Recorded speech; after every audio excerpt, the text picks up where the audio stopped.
उसके अंदर नाड़ा खूबी छुपा हुआ है। अब उसके औलादों में कोई ना कोई होगा। मेरी बात समझ क्लियर है? तो जो कैरेक्टर छिप जाए, जो जाहिर हो, तो जाहिर होगा अगली नस्ल में, वो कहलाएगा डोमिनेंट। जो छिप जाएगा वो, इसको आउटडोर बोलते हैं गालिब, इसको बोलते हैं मगलूब। तो छुप जाएगा, जो नजर नहीं आएगा। तो मेटल का पहला एक्सपेरिमेंट में यही हुआ। जो पहला बार वो बीज को बोया तो 100 के 100 पौधे लंबे मिले। इसका मतलब क्या हुआ? लंबा पौधा हावी रहा, डोमिनेंट रहा। आज जो नाटा पौधा है वो भी छिप गया, लेकिन सेकंड जनरेशन में फिर वो जाहिर हुआ। तो देखेंगे कैसे हुआ। तो आमतौर पर डोमिनेंट कैरेक्टर को हम लोग कैपिटल लेटर इस्तेमाल करते हैं। डोमिनेंट कैरेक्टर को हम लोग जाहिर करने के लिए इंग्लिश का कैपिटल लेटर इस्तेमाल करें, जैसे कि टी, बी,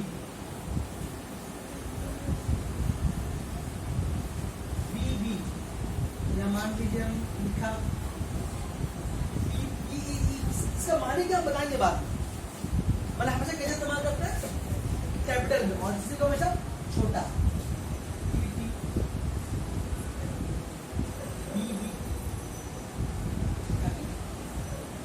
जोड़े की शक्ल में क्यों आ रहा समझाएंगे बात, लेकिन जब मिलेगा जोड़े की शक्ल में। डोमिनेंट कैरेक्टर को हम लोग हमेशा कैसे जाहिर करते हैं? जैसे आपको बुक में लिखा होगा बड़ा टी छोटा टी, बोलिएगा तो आपको समझ आएगा क्या लिखा होगा। हाँ देखिए आपको समझ में आएगा क्या वो बोलना चाह रहा है। तो अगर बड़ा कैपिटल लिखा हो तो मतलब वो क्या डोमिनेंट है, और अगर छोटा लिखा हो तो क्या मतलब वो जैसे मतलब वो छिप चुका है, लेकिन बाद के बाद में वो जाहिर होगा। अब डबल टी क्यों लेते हैं? क्योंकि जब एक नया जानदार की बुनियाद पड़ती है, एक नया सन बनता है, एक नया जायगोड बनता है, एक नया जानदार पैदा होता है, वो अकेला का तो नहीं होता, उसे माँ का और बाप दोनों को भी छुपा होता है। तो उसमें एक माँ की तरफ से आता है और एक क्या बोले, एक बाप की तरफ से या फिर एक माँ की तरफ। बात समझ में आ रही है? बोलो ना। तो ये मेंडल ने भी क्या किया, ज्यादातर इस टी को इस्तेमाल किया। इसका मतलब होता है प्योर टॉय, प्योर टॉय। इसको बोलते हैं प्योर डॉल। आपको यही सीखने मिलेगा बुक में, ठीक है? अच्छा, जब ये बात आया तो बात बोलते चले, जब ये टी और ये टी, मतलब यहाँ का एक टी और यहाँ का एक टी मिल गया, तो ये जो नया जाइगोड बना, ये क्या कहलाएगा? ये कहलाएगा आपका हाइब्रिड टॉल। हाइब्रिड टॉल क्यों बना रहे हैं? यहाँ पर देखिए, यहाँ पर ये जो मान इसका एक टी मिला, इसका एक टी मिला, एक नया सेल बना, एक बड़ा टी और एक छोटा टी, ये नया सेल है, ये नया सेल है। हाइब्रिड क्यों बोल रहे? क्योंकि दो जानदारों के आपस में क्रॉस होने से बना। ठीक, इसको हम टॉल क्यों बोल रहे हैं? क्योंकि बड़ा टी भी छोटा टी भी है। बड़ा टी में टॉल के इस्तेमाल कर रहे हैं, छोटा टी हम लोग डॉट के इस्तेमाल कर रहे हैं, लेकिन इसको टॉल बोल रहे हैं। क्यों टॉल बोल रहे हैं? क्योंकि क्या बताया, ये वाला डोमिनेंट है, जो डोमिनेंट रहेगा वही जाहिर होगा। बात समझ में आ रही है? जैसे कि मिसाल के तौर पर मान लीजिए ये दो बी हम इस्तेमाल कर रहे हैं ब्लैक चूहा के लिए, ब्लैक चूहा के लिए, और छोटा बी इस्तेमाल कर रहे हैं किसके लिए? व्हाइट चूहा के लिए। मान लीजिए बुक में एग्जाम्पल लिखा हुआ है ब्लैक चूहा और व्हाइट चूहा। तो ये बड़ा जो बी हम इस्तेमाल कर रहे हैं ब्लैक चूहा के लिए, इस्तेमाल कर रहे हैं छोटा चूहा के, व्हाइट चूहे के लिए। लिखी देते हैं, भूल जाएंगे ना बार बार। ये ब्लैक और ये व्हाइट। हम ब्लैक को लिखा है बड़ा बी में लिखा है, इसका मतलब ब्लैक चूहा का जो ब्लैक कलर है वो डोमिनेंट है, और ये रिसेसिव है। जब इससे एक नया चूहा बनेगा इन लोगों से, वो क्या करेगा? बी और बी। लेकिन ये रहेगा क्या? ये रहेगा ये ब्लैक। क्यों ब्लैक रहेगा ये? क्योंकि ये वाला डोमिनेंट है। बात समझ में आ रही है? लेकिन ये तुम्हारा प्योर ब्लैक नहीं है। कैसा ब्लैक है? ये हाइब्रिड ब्लैक है। ये चूहा काला तो हुआ, लेकिन इस काले चूहे से काला चूहा बाद में जिंदगी में कभी पैदा होगा। ये कैसा चूहा हुआ? ये ब्लैक हाइब्रिड। बात समझ में आ रही है? तो इसका मतलब जब हम बड़ा टी इस्तेमाल करें, छोटा टी इस्तेमाल करें, इसका समझ लो क्या है? हाइब्रिड है, ठीक है? और जब दोनों कैपिटल इस्तेमाल करेंगे या दोनों इस्तेमाल करेंगे तो वो फिर प्योर होगा। अब प्योर में जो बड़ा लेटर से इंडिकेट करेंगे वो प्योर, वो तुम्हारा डोमिनेंट होगा, तो छोटा यूज करेंगे लेटर, सर वो रिसेसिव। ध्यान रहेगा ये बात।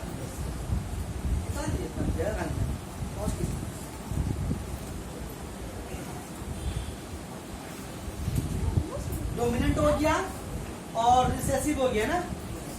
अब आइए पढ़ेंगे हम लोग, क्या नंबर पॉइंट होगा? 11 ना।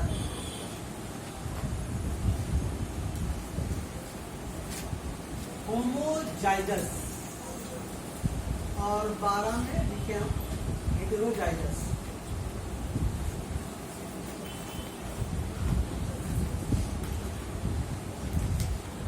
ये भारी नहीं है, आपको समझ में आ जाएगा।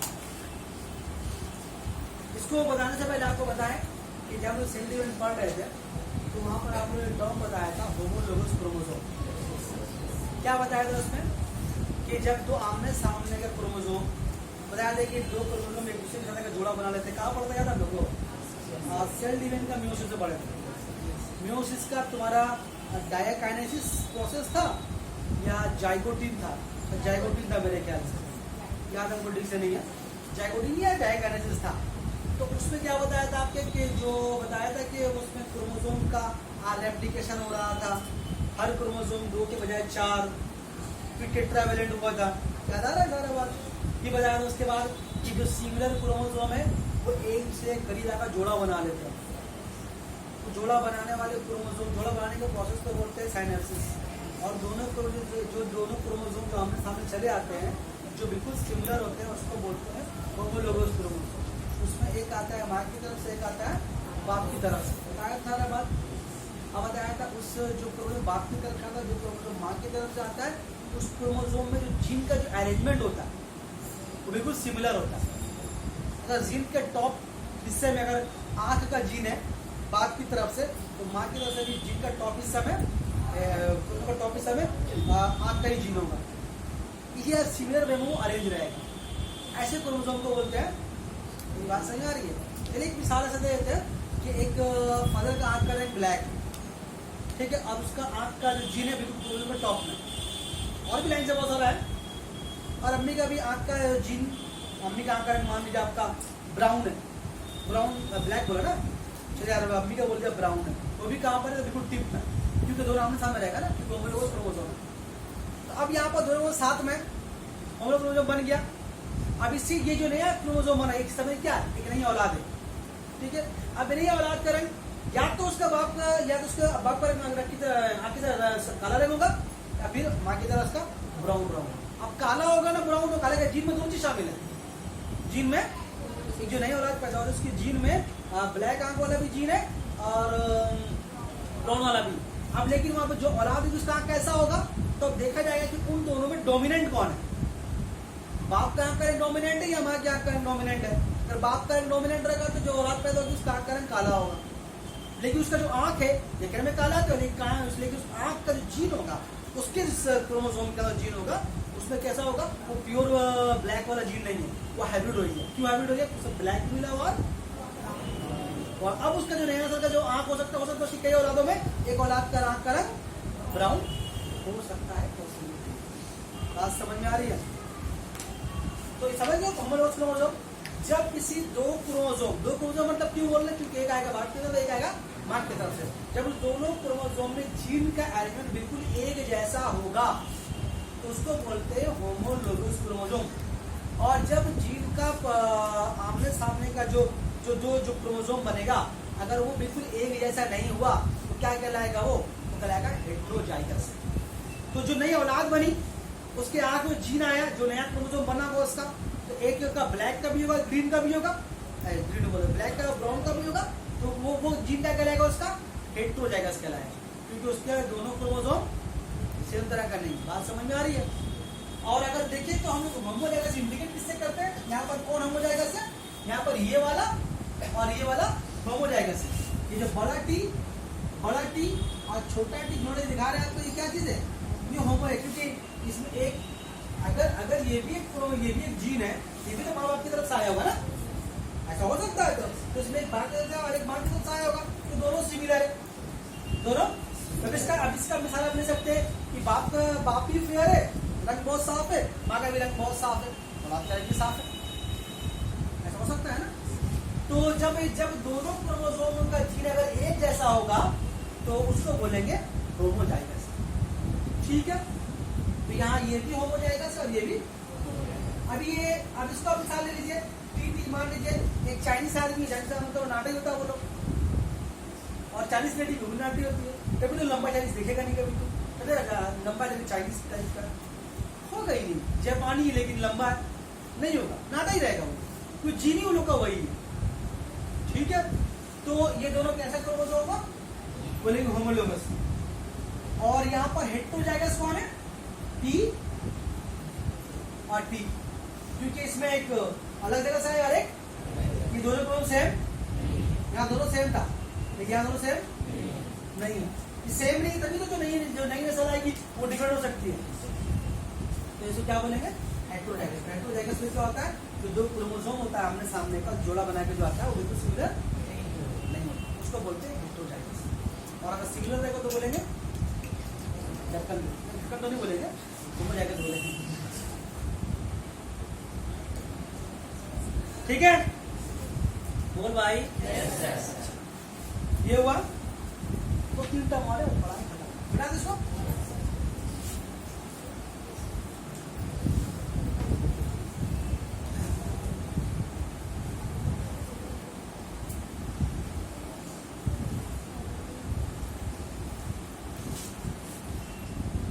पैरेंटल जेनरेशन,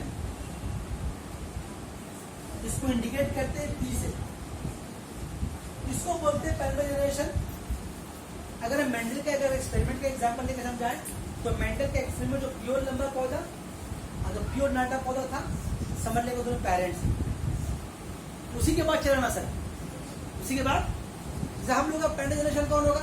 आदम अलैहिस्सलाम और हव्वा, कौन हुए वो? Parental generation. और अभी अगर देखेंगे तो मेरा अम्मी अब, लेकिन शुरू में कहां से हम लोग वहीं से होगा ना, तो वो क्या कहलाएगा? Parental generation. तो कितने सारे लोग अलग अलग कौन करें, वो अलग अलग काम है। अगर अपने घरों में देखें तो अम्मी अब्बू क्या कहलाएगा? ये कहलाएगा पैरेंटल जेनरेशन। मेंडल के एक्सपेरिमेंट में क्या था? वो लंबा पौधा, प्योर लंबा मतलब क्या? प्योर लंबा और प्योर नाटा, ये कैसा पौधा हुआ? इसको बोलेंगे पैरेंटल। क्यों नाम दिया? क्योंकि मेंडल जो है अपना एक्सपेरिमेंट शुरू वहीं से किया, स्टार्ट वहीं से किया, इसीलिए उसने उसको क्या बोला? उसको बोला अवाई नस्ल। पैरेंटल मतलब होता है अवाई नस्ल, ये जहां से नस्ल शुरू कर रहे हैं, समझ लो मटर का पौधे का शुरुआत वहीं से होगा। फॉर एग्जाम्पल, ठीक है, उसको बोलेंगे पैरेंटल जेनरेशन, उसको इंडिकेट करते हैं किससे? पी से। अब पैरेंटल जेनरेशन के बाद उसको बोलते हैं, उसके बाद जनरेशन आएगा उसको बोलते हैं हम लोग फर्स्ट बिलियन जेनरेशन। इसको इंडिकेट करते हैं हम लोग F1 से। इसको आम भाषा में बोलते हैं पहली दोगली नस्ल। पहली दोगली नस्ल मतलब वो वाला नहीं बोल रहा, ठीक है, वो वाला गाली वाला नहीं। दोगली मतलब क्या होता है कि दूसरा जेनरेशन। अब आपकी अम्मी अलग खानदान से, अबू अलग खानदान से, तो दो अलग नस्ल हुआ ना, मतलब हम तो हुए ना, लेकिन वो वाले नहीं जो हम लोग गाली में देते हैं, ठीक है। तो एक्चुअल में तो सभी यहाँ पर दोगला मतलब क्या, सभी उस पॉइंट से मत देखिए, आप साइंटिफिक पॉइंट ऑफ व्यू से देखिए, ठीक है, क्योंकि ये मुमकिन ही नहीं है कि आप मतलब एक ही जेनरेशन से आप हो सकते हैं। मुमकिन है? बताइए हमको, मुमकिन ही नहीं है, हो ही नहीं सकता। अगर वो एक ही जेनरेशन में तो फिर वो गाली होगा। आप पूरे खुल के नहीं बोला, समझ रहे हैं। लेकिन दुनिया वाले का ब्याज अलग है, पढ़ाई का ब्याज अलग है, ठीक है। तो उसको बोलते हैं F1 generation, first filial generation. तो मेंडल ने जो, फिर मेंडल एग्जाम्पल में चलते हैं, लंबा मटर का पौधा प्योर, नाटा मटर का पौधा प्योर, दोनों क्या कहलाए? Parental generation P।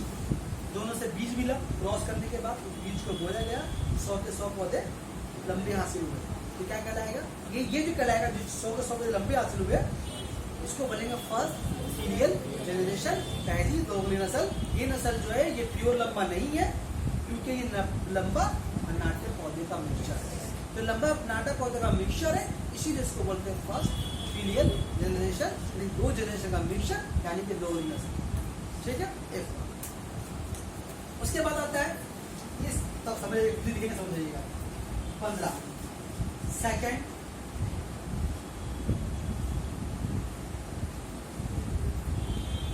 Filial generation, इसको इंडिकेट करते हैं F2 से।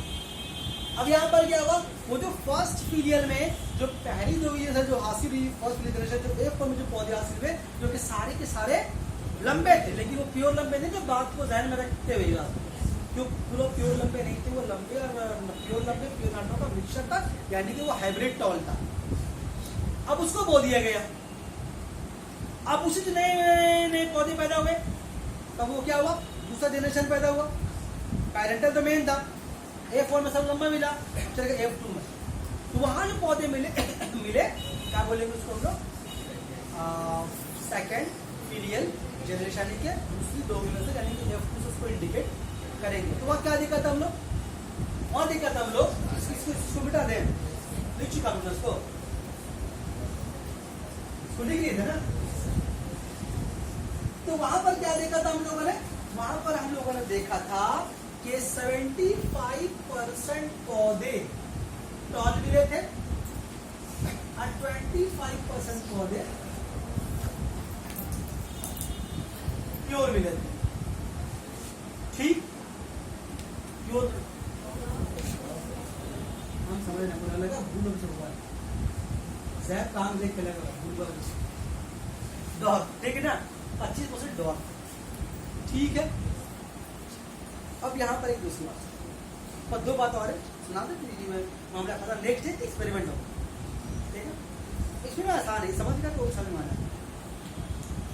अब आइए तीसरी मामला समझ में आया, सेकेंड जनरेशन। अब आइए 16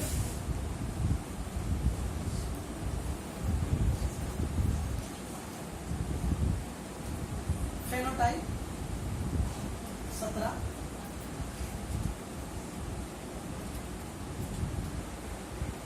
जीनोटाइप। अब इसको पहले आपको एक मिसाल देख सकता है, एक मिसाल देना।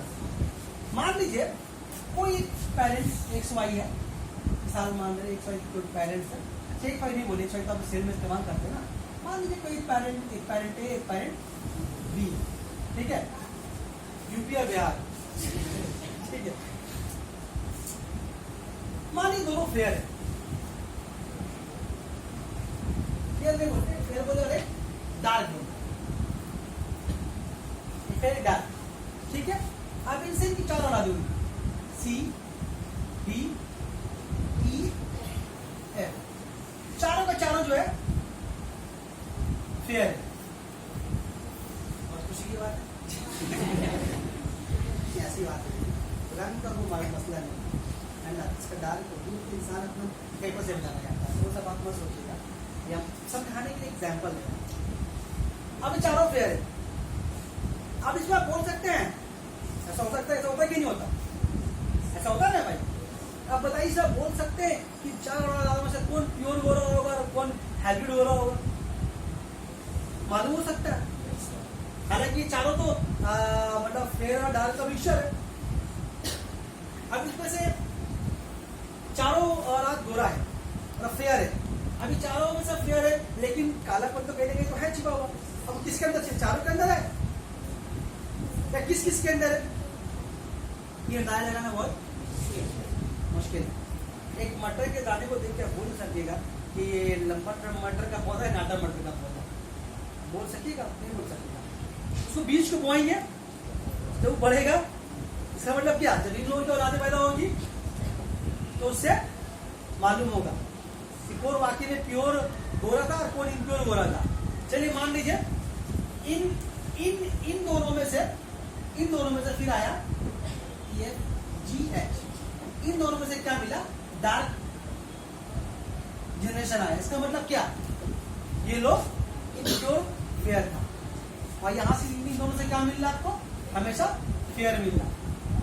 इसका मतलब ये लोग क्या था, बोलो मतलब क्या, मतलब कुछ चीजें अंदर छुपी रहती, वो दिखाई, कुछ अपैरेंट होता है जो आपको दिख जाता है, कुछ आपको दिखेगा नहीं, बात समझ में आ रही। लेकिन उसमें भी कुछ गड़बड़ है।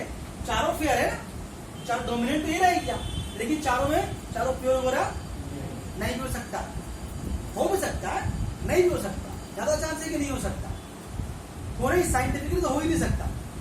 क्यों? क्योंकि साइंस के मुताबिक जब ये फेयर स्किन कलर बना होगा तो एक माँ एक बात की तरफ से आया होगा, तो मुमकिन तो ऐसा नहीं है कि सर होंगी बात है कि हो ही नहीं सकता, अंदर होगा तो कभी ना कभी एक नस्ल दो नस्ल बात आपको दिखाई देगा। मेरी बात समझ में आ रही है? तो बताने चाह रहे हैं जो कुछ को भी छुप जाता है, कुछ को भी दिखाई देता है, ठीक है। जो दिख जाता है, जो नजर आ जाए उसको बोलेंगे फेनोटाइप, जो ना दिखे वो छिप जाए उसको बोलेंगे जेनोटाइप। ऐसी बहुत सारी खूबियां हैं जो मेरे पेरेंट्स के मेरे अंदर आई है, लेकिन जाहिर नहीं हो रही। मेरी बात समझ में? वो रिसेसिव हो बोले, वो ही बोले, सॉरी रिसेसिव बोले, जाहिर ना होना अलग चीज है और डोमिनेंट होना अलग चीज है, मिक्स नहीं होइएगा उसमें। जीन में छिपा हुआ है लेकिन दिखाई है, लेकिन दिखाई नहीं दे रहा है, तो उसको हम बोलेंगे जो जीन जो दिखाई नहीं दे रहा है लेकिन अंदर में है, वो दिखाई किसी को, उसको बोलेंगे फेनोटाइप। जो दिखाई दे रहा है वो अभी स्किन का रंग, बाल का स्टाइल, हाइट, सबका सब फेनोटाइप है, सब फेनोटाइप है। अब हम मिसाल किसी का ये मिसाल दे रहे हैं, नॉर्मल किसी की जेनेटिक प्रॉब्लम है, किसी को पाइल्स का बीमारी है, बवासीर का बीमारी बोलते हैं, इससे मिसाल दे डॉक्टर का जाइएगा कभी ना तो पूछता है, बाप को था, दादा को था, खानदान में किसी को था, ऐसी बहुत बीमारी होती है, डॉक्टर पूछता है। कभी नोटिस में कभी किया, डॉक्टर पूछता है घर में कभी किसी को हुआ बीमारी, क्यों पूछता है? वो देखता है बीमारी जेनेटिक बीमारी है या इसको मौसम के हिसाब से हो गया, जेनेटिक तो ठीक नहीं होगा, मौसम से ठीक होगा। तो अगर वो जेनेटिक प्रॉब्लम है तो दवा कंट्रोल करने के लिए जाएगा, वो जानता है, वो भी जानता है ठीक नहीं होगा, फिर आएगा मेरे पास। आप समझ रहे हैं? और कुछ होता है कि वो नॉर्मल हो गया तो ठीक होता है, जो नॉर्मल मौसम वगैरह का हो तो ठीक हो जाता है। किसी का प्रॉब्लम खानदानी है तो फिर उसको डॉक्टर भी कुछ कर बस रोक सकता है ताकि दवा ववा दे करके, लेकिन कितना दवा खाए तो दवा खाओ तो वो जाहिर होता है। तो अब बीमारी किसी के अंदर में है तो दिख तो नहीं रहा ना, या किसी का प्रॉब्लम है, किसी को खानदानी प्रॉब्लम शुगर का, अब हमको प्रॉब्लम है कि जो हमको पता है, आपको दिख रहा है शुगर प्रॉब्लम है, दिख रही है तो अंदर का प्रॉब्लम है ना। मेरी बात समझ में आ रही है? ठीक है। तो इस तरह से बहुत सारा कोई दिखता नहीं, क्या कहलाएगा वो, लेकिन वो है आपके अंदर है, वो क्या कहलाएगा, वो कहलाएगा आपका जेनोटाइप। जो दिख रहा है कहलाएगा वो। उसी तरह से मेंडल ने एक्सपेरिमेंट किया तो पैटर्न पौधा उसका लंबा मिला, लेकिन इस पैटर्न पौधे में सारा पौधा प्योर लंबा नहीं था। जब इन पौधों को जब बोया गया तो देखा कि इन पौधों में से भी 25% पौधे इसको प्योर टॉल मिले और 50% पौधे ये आपको क्या मिला, ये आपको प्योर टॉल मिला, और ये क्या मिला आपका हाइब्रिड टॉल। इसको ऐसे लिखता था, आपको समझ में आ गया ना। अब देखिए अगर आप 75 पौधे लंबा देख रहे हैं तो आप देख के नहीं बोल सकते कि ये हाइब्रिड है या प्योर है, देख के बोल सकते हैं वो उसके बीज के जीन में छिपा हुआ, जब उसको बोया जाएगा तो तब मालूम होगा। तो देखा गया कि इस 75% पौधों में से जो 50% जो पौधे थे वो असल में तुम्हारा हाइब्रिड टॉल थे, और प्योर जो छुप गया था, देखो पहला जैसे प्योर था और ये प्योर बोले सॉरी प्योर टॉल था और प्योर डॉग था। प्योर टॉल क्या रहा, डोमिनेंट रहा, और नाटा पौधे क्या रहा, रिसेसिव रहा पहला में। सेकंड में क्या हुआ, प्योर भी आया आपका टॉल भी आया और डॉर भी आया, लेकिन जो प्योर आया, जो ये टॉल आया, इस टॉल में प्योर फिर जाहिर हुआ। कौन प्योर, जो प्योर टॉल प्लांट वो फिर जाहिर हुआ, अपना मुझे खोएगा नहीं वो। मतलब ये जो पौधा था, ये पौधा था और ये पौधा था, जो नया पौधा बना तो देखने में तो लग रहा है कि ये पौधा मुझे खो दिया, लेकिन नहीं, ये पौधा बाद की वजह फिर ये पौधा जाहिर होता। इसलिए मुझे क्या हो जाएगा, हो सकता है कि आपके खानदान में आपका कोई ना कोई इंसान, ये तो नॉर्मल बटर का प्लांट के बारे में ना, इंसानों में करोड़ों कॉन्ट्रास्टिंग रहता है। अगर उसको हम सीधा बनाएंगे तो विजन पेपर बड़ा भर जाएगा अगर स्टेटमेंट किया जाए। अभी इसको डायहेड्रल कोड दिखाएंगे ना, डायहेड्रल सिर्फ दो फर्क दिखाएंगे आपको, दो फर्क अगर जानदारों के अंदर है तो आपका 16 तरह का जानदार पैदा होगा, 16 तरह का। अगर 2 तरह का फर्क से तो 16 तरह का जानदार पैदा होगा, और जहां पर करोड़ों करोड़ों वर्ग है वहां कितना तरह का जानदार पैदा होगा। ठीक है, तो समझिए किसको बोलते हैं जीनोटाइप और किसको बोलते हैं फेनोटाइप।